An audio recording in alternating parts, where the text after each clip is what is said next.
దీంట్లో ఏంటంటే ఇది ఏంటండి? ఇవి తోక మిరియాలు అంటారు. ఇది తోక మిరియాలు. ఓకే. తోక మిరియాలని ఒక 8 to 10 hours ప్రాసెస్ చేయాలి. 8 నుంచి 10 గంటలు. 8 నుంచి ఇప్పుడు మీకు అంటే ఇది కొంత చేసాం. ఇది దాంట్లో ఏమైనా వేస్తారా లేకపోతే ఓన్లీ మిరియాలు ఒకటి వేసేసి? ఏం లేదు తల్లి, ఈ ఇనుపకళ ఇది. దీంట్లో ఏంటంటే తోక మిరియాలు వేస్తాము. వేసి ఆ గంటతో ప్రతి ఎవ్రీ 15 minutes ఒకసారి ఇట్లా కలుపుతుండాలి. ఓకే.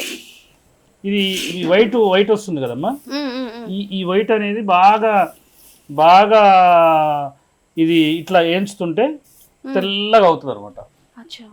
ఆ తెల్లది అసలు వాస్తవంగా ఏంటంటే చాలా మంది ఏంటంటే ఈ తోక మిరియాలని ఇట్లా తీసుకోండి అట్లా తీసుకోండి ఉపయోగాలు అంటారు. ఇది క్షారపాక విధానం అంటారు. క్షారపాక విధానం. మీరు భారతదేశం కాదు వరల్డ్లో ఎక్కడ కూడా మేము కనీసం ఒక 35 ప్రాసెస్ చేస్తున్నాం.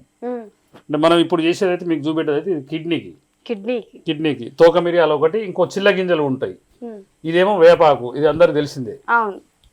ఇదేమో మర్రి ఆకు, అదేమో రావి ఆకు. అది కంప్లీట్ ప్రాసెస్ అయిపోయింది, కొద్దిగా ఉంది.